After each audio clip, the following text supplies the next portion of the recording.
There's a story being reported in The Guardian and on commondreams.org about a fracking site in Pennsylvania that has radioactive water flowing from it, wastewater from a hydraulic fracturing site in Pennsylvania that is treated and released into local streams, is causing high levels of toxic contamination, including elevated levels of radioactive materials, according to a recently released report.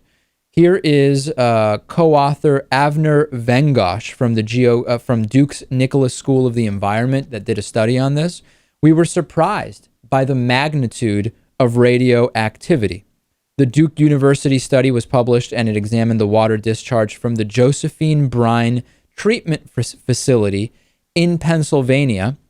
This is a facility that feeds into a water source for Western Pennsylvania cities. So the radioactive wastewater from the fracking site then goes into a drinking water source for parts of Pennsylvania. By the way, most of these parts of Pennsylvania happen to be relatively poor, which is often, it's not a new thing, Lewis. We know about the types of systemic, disproportional systems that are in place that affect minorities and people significantly more. In Texas, for example, we know about the poor minority towns that are downwind from where there are those big 5-gallon water jugs where those are produced. And the exhaust from those are highly cancer-causing. And it just so happens that downwind is a town that is poor and mostly minority. So this is absolutely nothing new. I want to look at this from a kind of broader perspective because we've heard the stories of flammable water. We now have this one of radioactive water.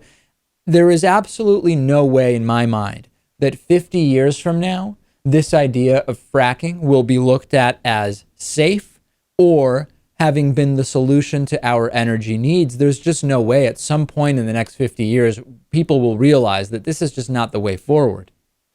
I wish I shared your optimism. There are a lot of powerful forces pushing for fracking, and I believe that in 50 years, there will be exponentially more fracking operations in this country. I really hope you're wrong, and I'm hoping that let me say it a different way. I'm hoping that it will become abundantly obvious in the next 5 years that this is not the way forward and that this is damaging and that we should be focusing on renewable sources of energy that don't require this type of invasive mining of the Earth's natural resources. I understand what you're saying, that there are many millions and billions to be made off of fracking, and therefore there will be lots of lobbying behind it. But I guess I am just more optimistic on this particular thing than you are, Lewis. Definitely. I would say that 50 years ago, we knew the dangers of oil drilling, and look at that currently. Okay, over the weekend, I was at a Catholic wedding.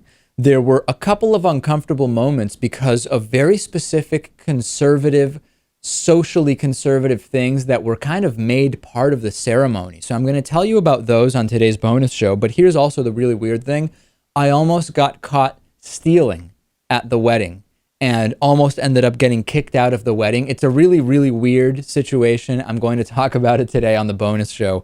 We'll see what our members think. Sign up for the bonus show and all other member benefits at davidpakman.com/membership. We'll be right back after this.